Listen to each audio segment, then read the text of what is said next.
Now, Uganda's President Yoweri Museveni has pardoned former Speaker of Parliament Anita Annet among ordering her release from house arrest and halting all criminal prosecutions against her. Among had been detained in connection with corruption allegations, money laundering, and her luxury UK properties, but she's now been forgiven by the president. Meanwhile, Uganda's military chief Muhoozi Kainerugaba, who is also the son of President Museveni, has announced that he will run for president in the next elections scheduled for 2031. And Kainerugaba has long been touted as a possible successor to his aging father and is well known for his fiery social media posts, including threats to behead the leading opposition leader Bobby Wine. He played a role in securing his father's re-election in the last polls in January. To discuss these political developments in Uganda, we're joined now by Akello Peace Merisha, policy analyst and former presidential candidate in Uganda. Peter, very good morning to you, and thank you so much for speaking to us. Let's just first start with the latest developments that have been announced on the release of this prominent figure who was under house arrest. If you could just tell us a little bit of the background around it. Okay, so good morning. Thanks for hosting me. Actually, all of us were caught by surprise because everyone expected that the former Speaker of Parliament be prosecuted or brought, to the books of law and, she pays her dues. Unfortunately, that did not happen, but it's not the first thing that has happened in Uganda where we see corrupt government officials go off scot-free. I mean, we've had scandals in the country relating with Mabati scandals where we are having the same people still serving the same government, others as ministers. So it might have been surprising, but not very surprising. Just that it came at a time where everyone got to know it through a tweet. And because, I mean, that's what our first son does for the bigger part, who is as well the CDF of the country. So we all just got to know through a tweet, and he's like, oh, my father has asked me to pardon, asked me now. That is a language that has always reoccurred because we also realized that the operation against the former Speaker of Parliament was largely perpetuated by particular members of the PLU, which is a political pressure group by the CDF, and the CDF himself giving orders via Twitter. So there have been investigations going on. I mean, it was something that was quite shameful and brutal because we just woke up one day, they are searching the house of the former Speaker of Parliament, asking her to declare her assets and all that. It was more comical than it was actually directed towards justice, because we also expected maybe that the institutions in charge would actually summon her.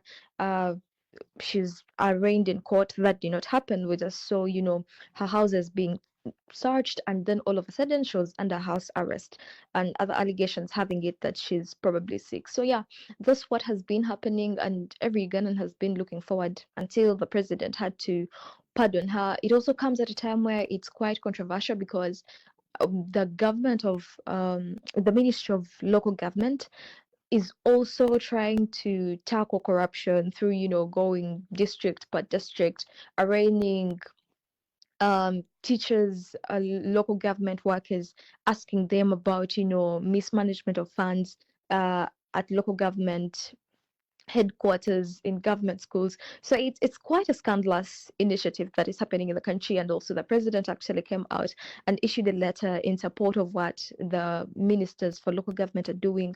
So yes, our country is quite, a comic one, I would say. So, what exactly is she accused of? Because we mentioned that she has several luxury apartments in the UK. So, for somebody to be able to attain that, we're talking serious money.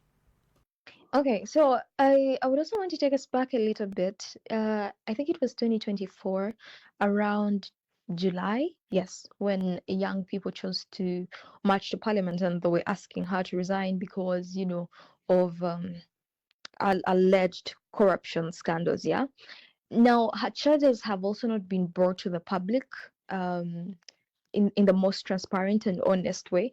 All we hear about is illicit enrichment, failure to declare or under declare her wealth, because these are some of the reports that the DPP has abuse of office.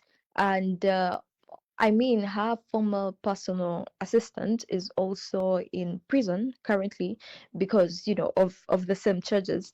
Uh, so it's a lot. It's not really something that is transparent. Money laundering, because the allegations were that when the search was going on, a lot of money was found in some of her houses. But then still, this come off as claims. And for some people, it happened to be like, oh, she was just being dethroned because she probably had power. She was accumulating a lot of power actually that could threaten the presidency or the government in power as well. So I mean, all that would still come back down to the fact that it could have been a political move more than it was an accountability move, to serve the people of the Republic of Uganda or recover resources that were embezzled and, yeah, squandered by, the people in who were running the government and the parliament at that particular time. Okay, so then now with this announcement by General Muhoozi, he also announces that he will be running for president in the next elections. 2031 Yeah, is I saw very the far tweet. is very far away, but most importantly, the fact that it was expected.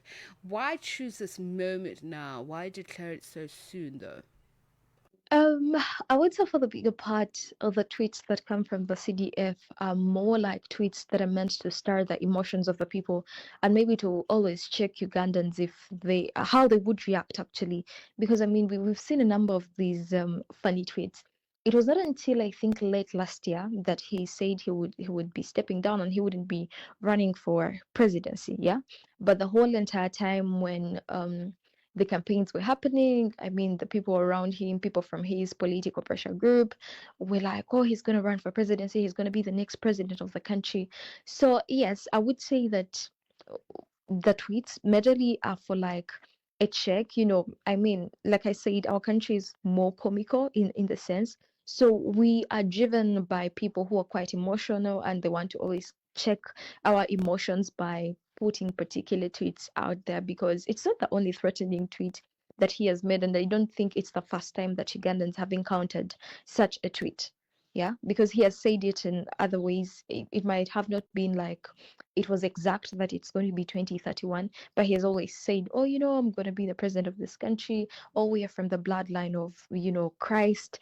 Like it's a lot. It's really a lot. So yeah, I think we can just wait and watch on, because he could easily change his mind, and then the next tweet we see is, all the gods have said I can't do this. So yes. And just finally, what are Ugandans saying about what is happening with Dr. Kiza Besija? If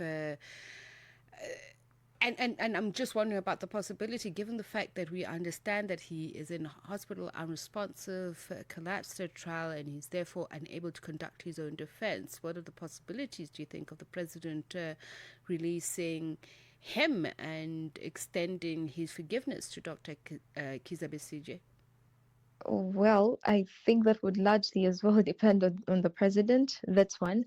But we also get to know that the case has been largely driven by the tweets of the son, where he would say, oh, I'm going to behead Dr. Kizza Besigye. I'm not going to release him. I'm going to ensure that this and that happens to him. And also, it comes at a time, I think, before Dr. Kizza Besigye passed out in court, he was very, very exhausted. He was like, stop, and until he passed out. So Ugandans are at a point where we are mentally drained. I also believe that it's the same thing for Dr. Kiza Besige, and well, we could just wait on the mercies of God. And we also know that as Ugandans, what we believe is that Dr. Kiza Besige deserves justice. He doesn't need anyone to pardon him. All he needs is a free and fair trial, which is something that we completely stand on. And we presume, we want to believe that at a particular point it will be granted to him. So yes. Right, Peace, we'll leave it there. Thank you very much for bringing us up to speed on the latest on what is happening in Uganda, including the former speaker being pardoned despite corruption allegations against the president's sons.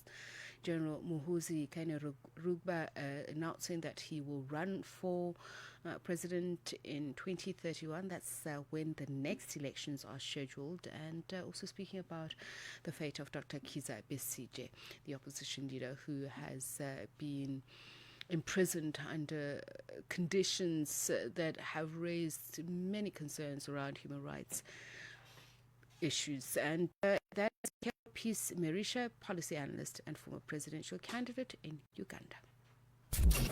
Darubini ya Afrika na I am Henry Shakif. Kesi ya uhaini dhidi ya mwenyekiti wa Chadema Mheshimiwa Tundu Lissu ambayo inaendelea katika mahakama kuu ya Tanzania katika jiji la Dar es Salaam hii leo Agosti 10. Pengine mwendelezo wa kesi hii koje mpaka hivi sasa bado mnaendelea ili kuweza kupata haki ya mtuhumiwa huyu? Kesi kweli imeendelea leo na wakati huu bado inaendelea huko mahakama kuu baada ya kusimama kwa takribani miezi 4 hivi wakati wa kusubiria maamuzi ya rufaa ambayo yalipelekwa na serikali ili kuweza kupinga maamuzi ya mahakama kuu yaliyotolewa kwamba serikali haitaweza kuruhusiwa kuongeza mashahidi zaidi au shahidi zaidi.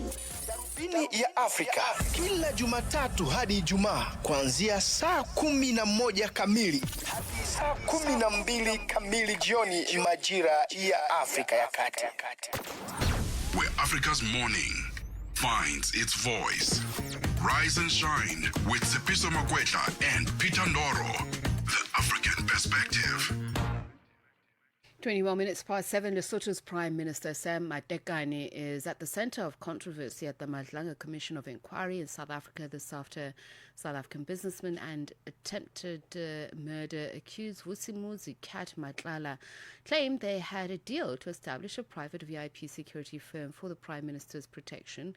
The Madlanga Commission is investigating allegations of fraud and corruption in the South African police and justice system. In a statement issued last night, the Prime Minister of Lesotho denied the allegations made by Matlala as entirely false and fabricated. To speak about this, we're joined now by Thapelo Mabote, spokesperson for the Lesotho Prime Minister Sam Matekane. Thapelo, a very good morning to you, and thank you so much for speaking to us. Just starting off with the Prime Minister's reaction to these allegations made by Kainerugaba, and has he indicated whether or not they've had any dealings? And by dealings, I mean even met or socialized in the past. Good morning to you and your viewers. The Right Honorable the Prime Minister had never had any engagement with Muhoozi Kainerugaba. They never met. He doesn't know him. He only heard about him being discussed like now famously known through Madlanga Commission being arrested, but any personal engagement or any relations with Kainerugaba had never been established. Okay, so then how is the Prime Minister then receiving these allegations? Does he intend to counter it in any manner, legal or not? Because it seems absolutely preposterous that somebody who's never met anybody can even talk about saying that they have even confirmed a deal for the private security of the Prime Minister. Well, what actually transpired or we found out is that Matlala and one Lesotho citizen who used to be in charge of Right Honorable the Prime Minister before he could occupy the position he is now. The gentleman was in charge for the security, and he is the one who had been engaged by Matlala's to set up or start or register a security company in Lesotho. And among their wish list was to find themselves being the private security for Prime Minister. And if you listen carefully to what he said, their intentions and the negotiations was to be a private security for Prime Minister, which is against the law and regulations of this country. The security or the safety of the Right Honorable the Prime Minister of this country is within the registered legal state security it's governed by all those state security, not the private security company.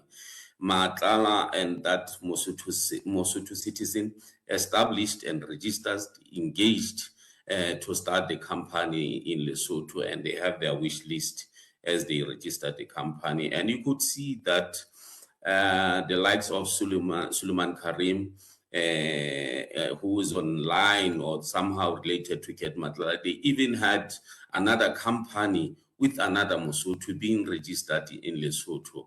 So they seem to be having built a network with some of Basotho, not the prime minister here. As you say, the question does arise why a sitting head of government would require private security when that role is already established within state security. But I want to look back to the 2025 reforms that have to do with this and the constitutional reforms that were meant to strengthen professional standards and oversight, particularly within this sector. Do you think this conversation was meant to counter those reforms, or was it just simply, as you say, the whims and wiles of men who were dreaming up big money, big business from themselves? And the curiosity is that would be protection from a South African-based company. The Right Honorable Prime Minister, his goal is to find stability for this country through state security as recommended through the reform processes, not bring or invite private security company to bring stability. We need to find stability through institutions that are legally registered and are state-owned as recommended by the reforms processes. So having said... No way the Prime Minister would have invited or have a fear that state-owned security is not enough. Maybe it's one dream or the wish by those who started the security company. They thought Lesotho will never be stable, so they had a forecast or a dream that whenever there is instability in Lesotho, they will use that as an advantage to their company.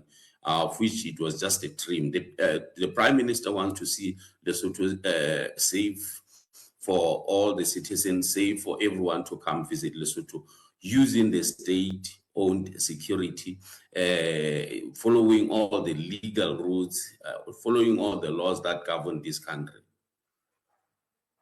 So what is the Prime Minister's wish? Is it an allegation that needs to simply be ignored, or is there an intention of having an internal investigation around this in Lesotho itself? Everything that is being alleged have to be investigated and come with a conclusion.